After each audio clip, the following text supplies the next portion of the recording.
Thank you for joining us online here at Fam Church as we conclude our series at the movies with the movie American Sniper. If you haven't already, please click the subscribe button below to subscribe to our YouTube channel. And please go out to Facebook at facebook.com/famchurch and give us a like. And now, our lead pastor, Brian Lane.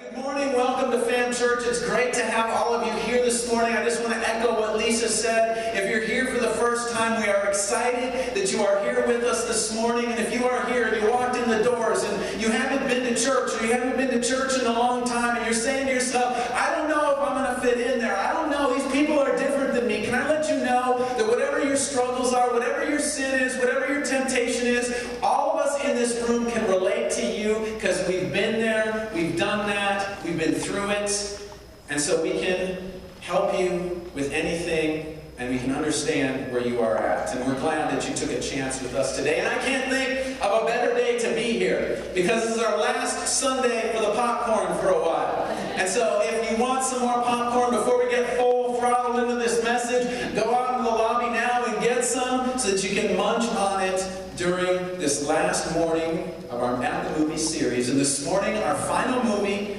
in At the Movies is American Sniper. But before we get into the movie, I am going to show you a snapshot. It's going to go up here on the screen, and hopefully it's clear enough. All right, that's really blurry. Hopefully you can tell who I am in the picture.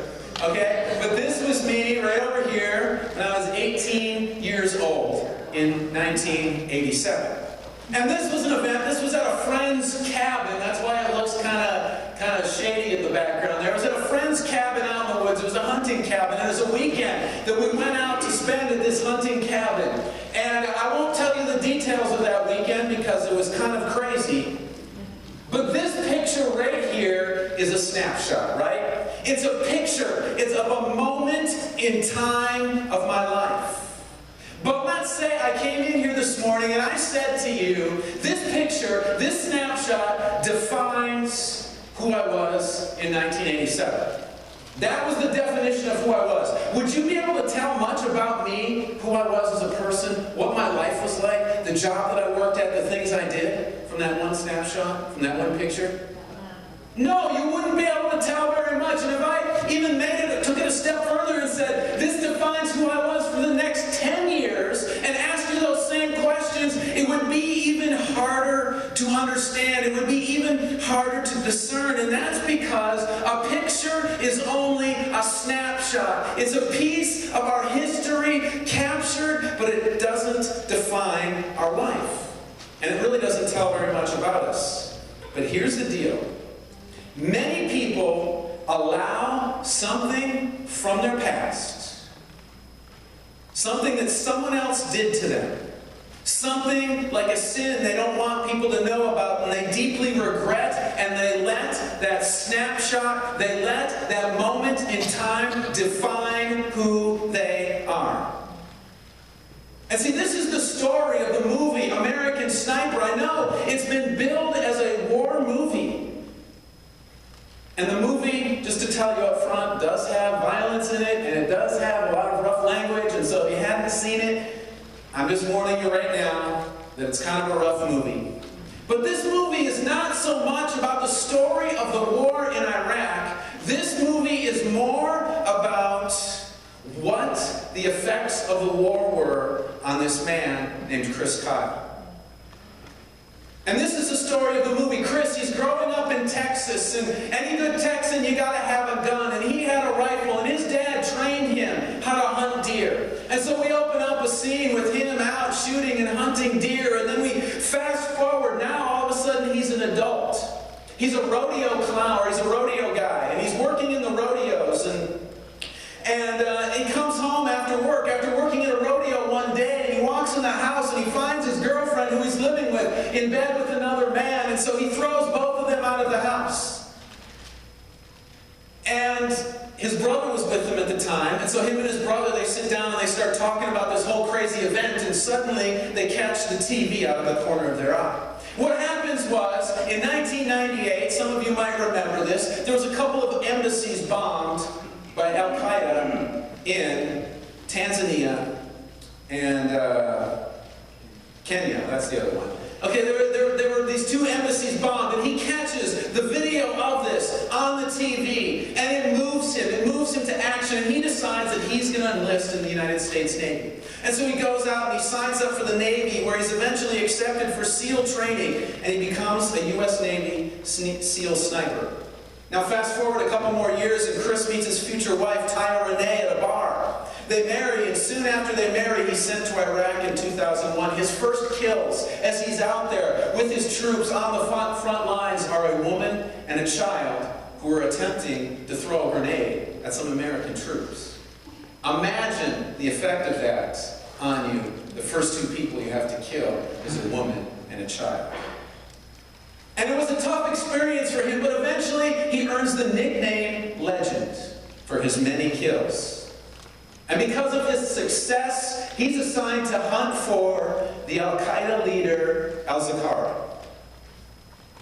And during a house-to-house search in evacuated areas, Chris comes across this family and interrogates them, and for $100,000, the father offers to lead the SEALs to the Butcher, who's al-Zakari's second-in-command, whose favorite torture device is a drill. Well, the plan goes awry when the Butcher captures the father and son and kills them, while another sniper pins down Chris and his team. This sniper goes by the name Mustafa and is the best-known enemy sniper. Because, though, of Chris Kyle's kills, the enemy puts a bounty on his head. So at the end of his first tour of duty, he decides to return home, and his wife and his son is born, and he's distracted by the memories of his war experience, and it comes to a tipping point for him mentally when he and Taya argue over some bootleg footage of some American Marines being killed in Iraq. Taya expresses her concern for them as a couple because of this, and wish Chris would get his mind focused off of what's going on in Iraq and his troops over there, and get his mind instead focused on home and home life. He can't get his mind back there, and so he enlists for a second tour of duty and heads back to Iraq. During that tour, he's involved with a shootout with the Butcher, who is operating on the ground floor of a restaurant. It ultimately leads to the Butcher's capture, and so he's got a successful second tour. He returns home from a second tour to a newborn daughter, and he becomes increasingly distant from his family, and he decides to return for his third tour. And on his third tour, this man, Mustafa, injures critically somebody who's a part of his unit. Their team is evacuated back to base, but they decide they need to go on with their mission despite the fact that somebody is hurt. Another SEAL is killed by gunfire, filling Chris with guilt and a sense of duty to undertake a fourth tour. Taya doesn't understand his decision, tells him she needs him, and says that if he leaves for another tour in Iraq, she may not be there when he returns. He goes anyway, and on his fourth tour, he's assigned to kill Mustafa, who's been sniping U.S. Army combat engineers who are building a barricade. Chris's sniper team is placed on a roof inside enemy territory. Chris spots Mustafa and takes him out with a risky long-distance shot at 2,100 yards. This exposes his team's positions to a large number of armed insurgents. In the midst of the firefight and low on ammunition, Chris breaks. He calls Taya and tells her he's ready to come home. A sandstorm provides cover for a chaotic escape in which Chris is injured and almost left behind. Chris returns home and he's on edge and unable to adjust fully to civilian life.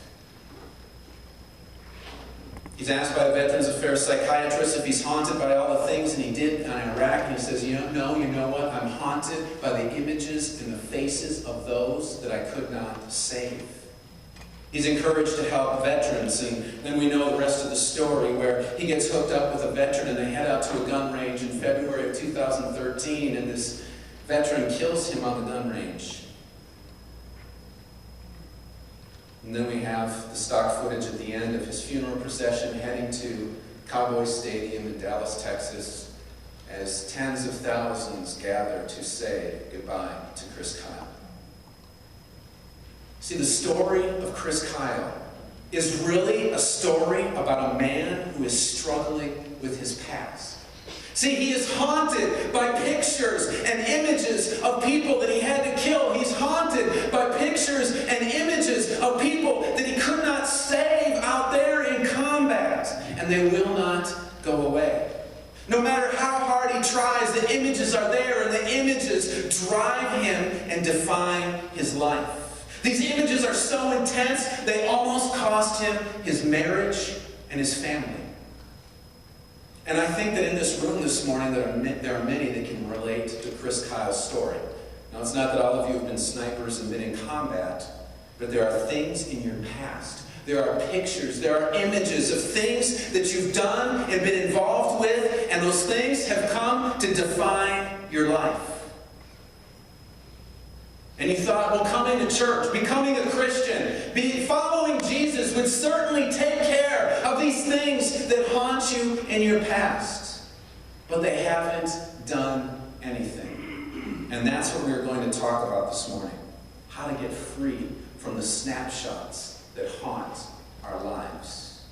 Now, before we get into the main text this morning, I want to quickly look at John chapter 11. And I did a whole message on John chapter 11 back when I first got here. It's called Hope Lazarus. And if you weren't here for that and you'd like to see it, you can go to myfamchurch.com, click on the media links, and it's in there under our Hope series. But this is a story. There's this dude named Lazarus, and he's sick, and he dies, and he ends up in the grave. And they call Jesus, and they ask Jesus to come before he died and heal him so that they wouldn't have to put him in the grave. But Jesus comes late, and Lazarus is dead, and now he's in the tomb. And when Jesus arrives, he goes to Lazarus' grave.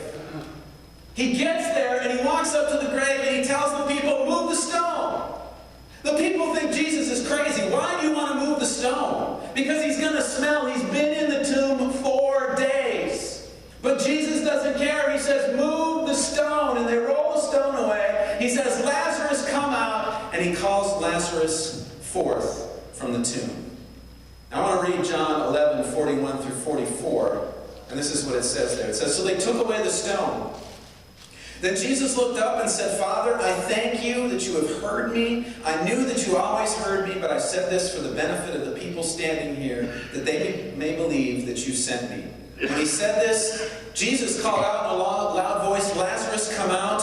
The dead man came out, his hands and his feet wrapped with strips of linen and a cloth around his face. And Jesus said to him, take off the grave clothes and let him go. See, when Lazarus comes out of the tomb, he still has those grave clothes on him. But he's not in the grave anymore. And Jesus was telling them to take off the grave clothes because he no longer wanted Lazarus to identify with the tomb. He needed Lazarus to see himself that grave experience, that death experience was in his past. It was no longer something that was in his present, and because of that, he needed to take off the grave clothes that he was wearing. And for some of us, we belong to Jesus, but we still live a life trapped by the grave clothes. We live our life trapped by something that had happened in our past that does not allow us to live in freedom. See, Jesus wants those grave clothes to come off of us. Jesus wants our past to no longer affect our present. He wants us to walk in the new life He has given us and created us for. And so we're going to head over to the text that we're actually going to be looking at this morning, the main text, and we're going to be in 1 Samuel chapter 17, verses 4 through 10. And this is the story of David and Goliath. And we're not going to look at the whole thing, but just a small part of it. And if you don't have a Bible, you don't know how to find anything in the Bible, it's cool. We're going to have it on the screen for you. So it'll be above me, over my head. You can watch up there as we read it. But this is what it says. It says, Samuel did what the Lord said. When he arrived at Bethlehem, the elders of the town... I clipped the wrong piece onto this piece of paper. That's not good. I'll read it from the screen. All right. A champion named Goliath, who was from Gath, came out of the Philistine camp. His height was 6 cubits and a span. He had a bronze helmet on his head and wore a coat of scale armor of bronze weighing 5,000 shekels. On his legs he wore bronze greaves, and a bronze javelin was slung on his back. His spear shaft was like a weaver's rod, and its iron point weighed 600 shekels. His shield bearer went ahead of him. Goliath stood and shouted to the ranks of Israel, "Why do you come out and line up for battle? Am I not a Philistine, and are you not the servants of Saul? Choose a man and have him come down to me. If he is able to fight and kill me, we will become your subjects. But if I overcome him and kill him, you will become our subjects and serve us." Then the Philistine said, "This day I defy the armies of Israel. Give me a man and let us fight each other." Okay. So the Israelites and the Philistines, they go to war, and they go to this battle. It's called representative warfare. Basically, what it meant was the whole armies didn't go against each other. You didn't call both your armies out to fight. Each side picked one man, and they went out to fight.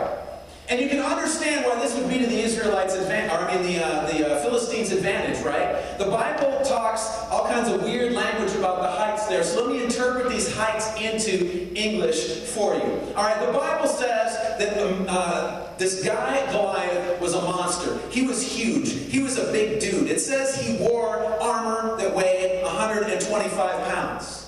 Okay, try and picture that. That's some serious armor. That's like carrying a person on your body as armor. This is what this guy is wearing. And not only that, he carries around a spear that weighs 15 pounds. Imagine if a spearhead weighing 15 pounds hit your body. That would tear you up. But that's how this man is running around. And not only that, the dude was super tall. All right, just to give you an idea of how tall he was, if we were to go to the floor and come up to about here, this is how tall he would have been. Okay, that's about 9 feet 9 inches tall. That's kind of the interpretation of that. All right, so keep that mark in mind. Okay, if I came down here, I'm 6'1". If I came down here and I was standing next to Goliath, look at where he would be. I mean, I'd be like right in his crotch. I mean, that's really creepy. But that's where I'd be with this dude. He was a big dude. And we got to understand that the guys back then were not 6'1" like me, okay? They were a little over 5 feet tall. And so they're standing and they're like looking at his kneecaps. Okay? And so this is kind of, this is an exciting kind of warfare for the Philistines, because they're like, we can beat these guys because we've got our money in the bank with our boy who's 9'9", 125-pound armor. We're going to do this. We can take them. It was a huge, intimidating giant. And so what would this giant do? Every single day he would come out and he would trash talk the armies of Israel. Okay, trash talk isn't something new. He had it back then. He would come out and he would speak junk to the Israelite army. Send me out a man to fight. Send me, come on, you cowards. What are you afraid of? It's just me, Goliath. And he would talk trash day after day after day. And what would the Israelites do every time he talked trash? They would run and hide. The Israelites became obsessed with this giant and the sound of his voice, and he began to rule their life. He became the portrait that controlled Israel. Every time they would come out, every time he would come out and shout at them, he would run and hide. They would run and hide. They were on God's hill. They were God's army. They were fighting for the King of Kings and Lord of Lords and had victory in their hands. But yet here they were every single day. As that giant would come out and talk his junk, talk his garbage, they would run and flee. The giant controlled them. They became obsessed with the enemy and allowed the enemy this snapshot to tell them who they were rather than let God define who they were.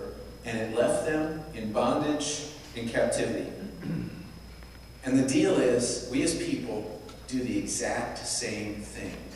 We let snapshots, we let events, we let the past define us, define our life instead of God. The Israelites could not live in the freedom that they were supposed to live in because they lived in fear of this giant, and they listened to that voice that came out and spoke to them. They listened to the enemy. Day after day, the snapshot came out and tormented them and spoke to them and shouted them and kept them in their captivity. And because of how bold and brash this snapshot was, the Israelites listened to it over the voice of God. And the sad fact is that many of us do the same thing. We've got this image from our past. We've got this snapshot of an event that happened in our past, and it's there tormenting us, screaming at us, yelling at us, telling us that we are no good, that we don't have what it takes, that God doesn't love us, that God doesn't care for us, that God looks at that picture of our past and uses it to define who we are. Meanwhile, Jesus is standing there saying to each of us, that snapshot, it no longer has power to determine who you are. Only I have that power. Let me define who you are. Let me define your life, because when you do, the giants that are there taunting you, those portraits that are there from your past that are keeping you in bondage, they will be defeated. Amen. But sometimes the challenge is that we don't realize some things about who we are that can help us to walk in the freedom from that snapshot. So there are 3 things that I want you to know this morning to help win the battle against these giants, against these snapshots that are trying to take us out.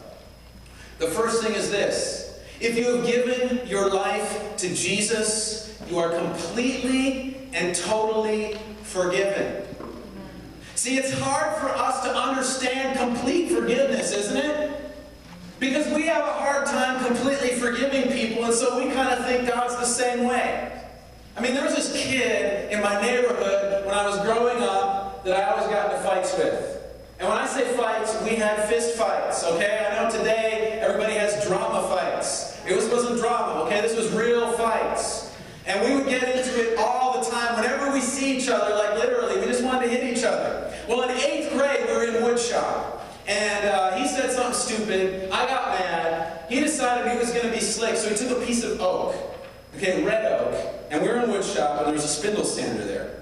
And so he took his piece of wood and he put it on the spindle sander. Everybody just thought he was working on something. Well, he was spindle sanding. He was heating the piece of oak up. And he walked up behind me and pressed it across my arm. I got a 3rd-degree burn all the way across my arm. Okay? I was not happy. I mean, I had to go to the nurse, I had to go to the doctor, but I've forgiven him now. If I was driving down the road and I saw him on the side of the road, I'd help him. I'd help him by running him over and letting him meet with Jesus. See, when you can remember stuff like that, when it has that great of an impact on your life, it's still something that I see today, I think about today, and it makes me mad. And a lot of us, we can look at our lives, we can look at where we're at in life, we can remember events, things that people have done to us, and we say to ourselves, I can't forgive that. It's hard for me to get past it. And we think that because we have a hard time, that God therefore must have a hard time forgiving what people have done as far as sin and rebellion against God. We think that God looks at that snapshot over and over again, shakes its head and goes, man, dude, if you wouldn't have done this, or if you wouldn't have done that, we could be cool, but man, you had to do this and now it's all screwed up. That's not the case with God.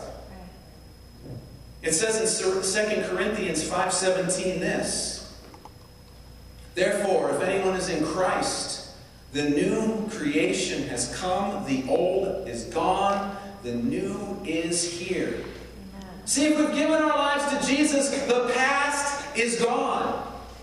Jesus tells us that we're a new creation. The snapshot that we've used to define ourselves, it's gone. In God's eyes, it doesn't even exist anymore. He took that picture, he pulled out a lighter, and he burned that sucker. It's gone.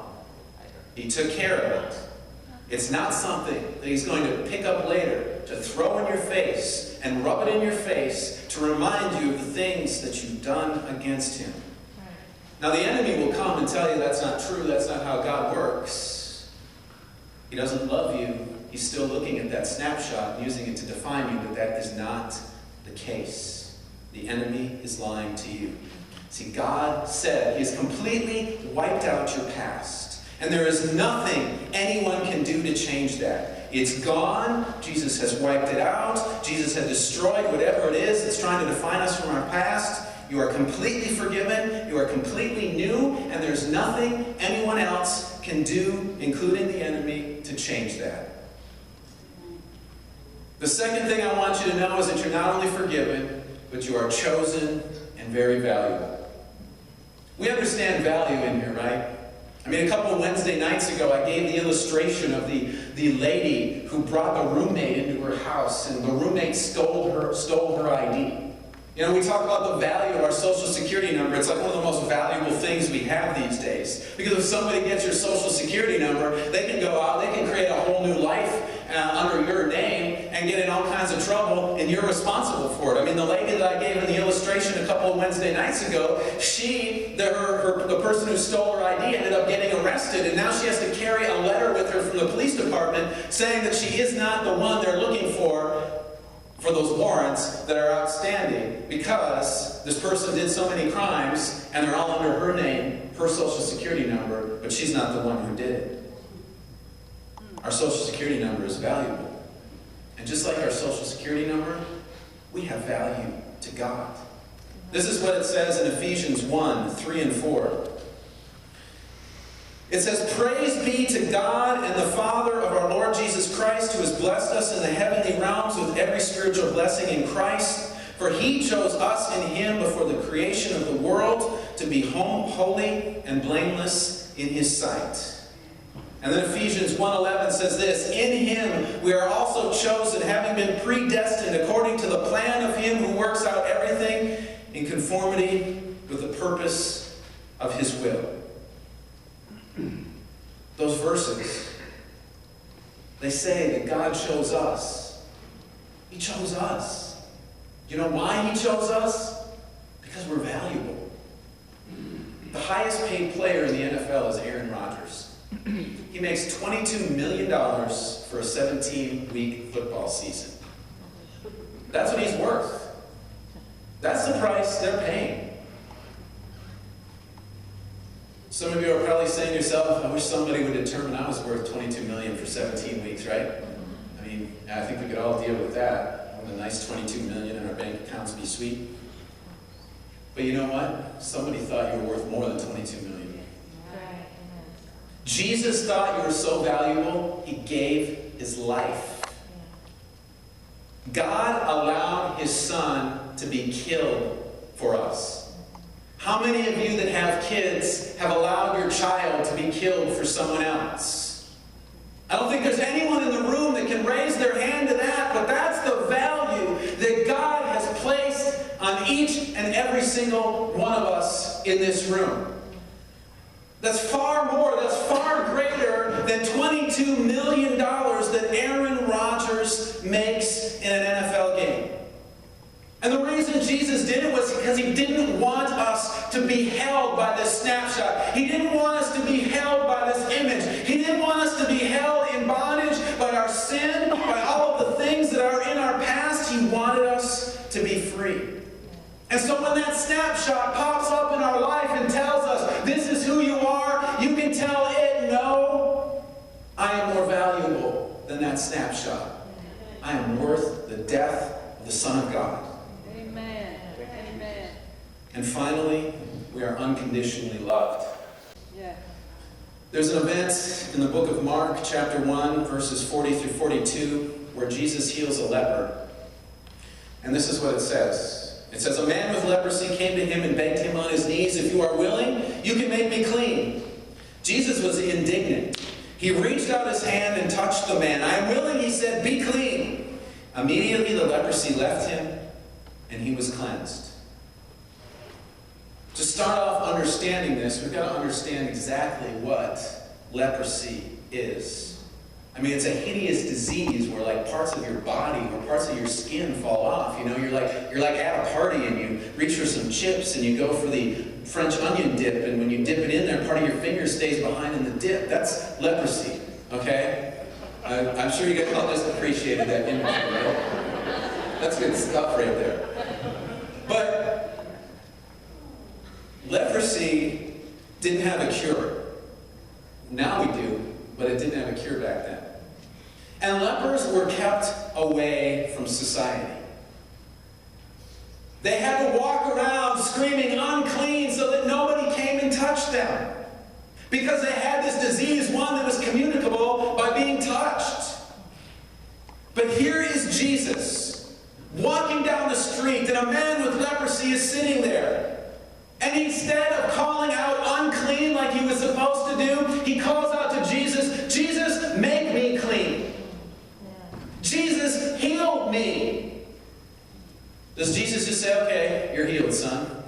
See you later. No, the Bible says that Jesus walked over and touched the man and then said, "You're healed." See, this is huge.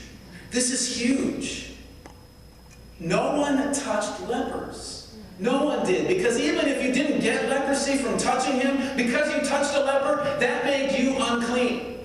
And so you couldn't have contact with anyone. You had to be cut off from your family. You had to be cut off from your friends. You had to sit someplace for a certain amount of time to make sure that you didn't come down with leprosy.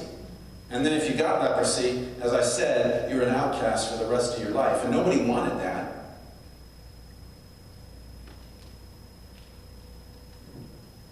So Jesus walks up to him and touches him. He did that because he was trying to make a point. See, what he was trying to tell us was that he was not afraid of how dirty, of how nasty, of how gross the leper was. And here's the deal. We're the leper in that story.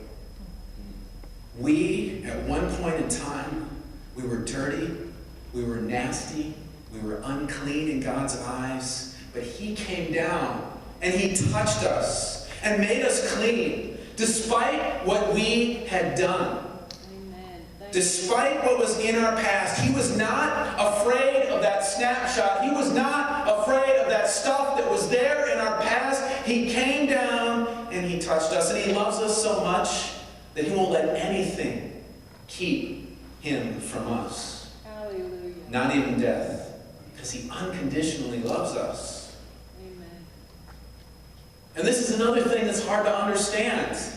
Because really, we know that people are hard to love, right? Have you ever been told by someone, "You're a hard person to love"? You don't have to raise your hand for that. We don't want to know that.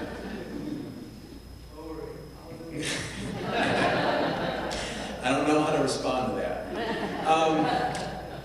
But I'm sure there's some of us in this room who have either been told or told someone you are hard to love. I know that in a marriage situation, I know that Dana sometimes thinks to herself, "You are hard to love."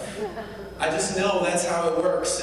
And sometimes with family, it's hard to love. I think of my mom when I was a kid, and my mom always will tell the story of how I told her she was the worst mom in the neighborhood. Okay, I always was telling her, "Mom, you're the worst mom in the neighborhood. Everybody else gets to do the fun stuff, but I can't do the fun stuff. You are terrible. I don't like you." I would say these things, and if you're a parent, I can assume that your kids have said that to you. If they haven't, you're more awesome than me, because I know that my kids have said that to me on occasion.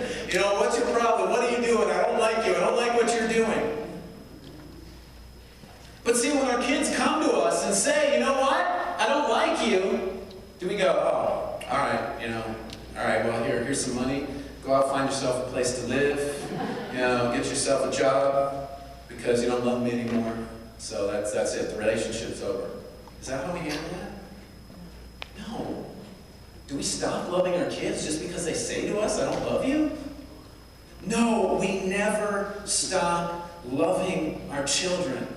No matter what happens, no matter what they do, we can't stop loving them. They belong to us. They are ours. And we would never look and say, "Oh man, you know what? I'm done with my kid." And that's a picture of Jesus' love for us. We are his, and there's nothing that we can do to get in the way of that love that he has for us. So Rob, if you could come back up. I know some of us think that there is no way our Father in heaven can love me. But in reality, when we love him, there's nothing that we can do to get in the way of him loving us. To get past some of the things in our past, we really need to get a grip on this. We need to understand that this snapshot from our past no longer defines us. We need to see that that snapshot is gone, that what defines us now is God and what he has said. He says we are completely forgiven. The things that are in our past are wiped out and gone. He says that we are unconditionally loved. That means that even at that snapshot sitting there, he's not going to walk away from our love or his love.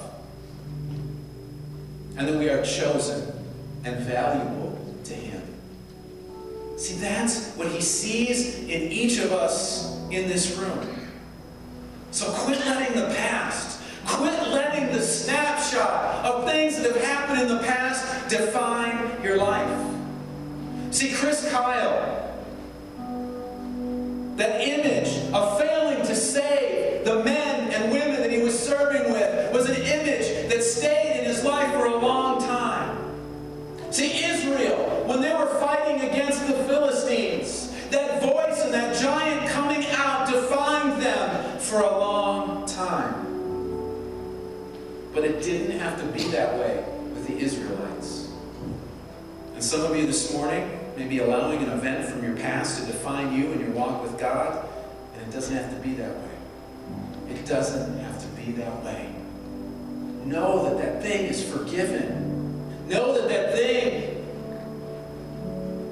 God has unconditionally loved you. He loves you unconditionally. There's nothing you can change. You are not worthless. You have incredible value to Him, and Jesus is not going to change how He feels about you. You need to put the portrait in your past. You need to burn it, just like Jesus has already done, and not let it define you anymore. How do you do that? Well, if we're to keep reading this story here, we would see what happens with this giant. David walks into camp, and he hears this giant tormenting the troops of Israel. Does he run and hide with the rest of the troops? No, he stands up, and he says, "Who is this man that defies the army of the living God?" He stood up. He knew who he was in God. He knew that Goliath had no power over him, and he stood face to face, toe to toe with it, and he told him who God said he was, who the people of Israel were, and because of that, David was able to defeat the giant. And that's the same thing with us. If we're facing a giant, don't let it stand there and torment you. Don't let it continue to pull you down, but instead turn around, point the finger at it, and say, you know what? You've come against a person of the army of the living God, and you have no authority here. And if it comes back, do it again. And if it comes back, do it again. And if it comes back, do it again. And defeat that thing that's tormenting you and trying to keep you in your past, holding you in bondage where you don't need to be held. Well, I hope you enjoyed that final message in our series At the Movies. If you did, please click the like button below to let us know. If you have any questions about us here at Fam Church, please go out to myfamchurch.com, and there you'll find all the information that you would need. And thank you once again for joining us online here at Fam Church.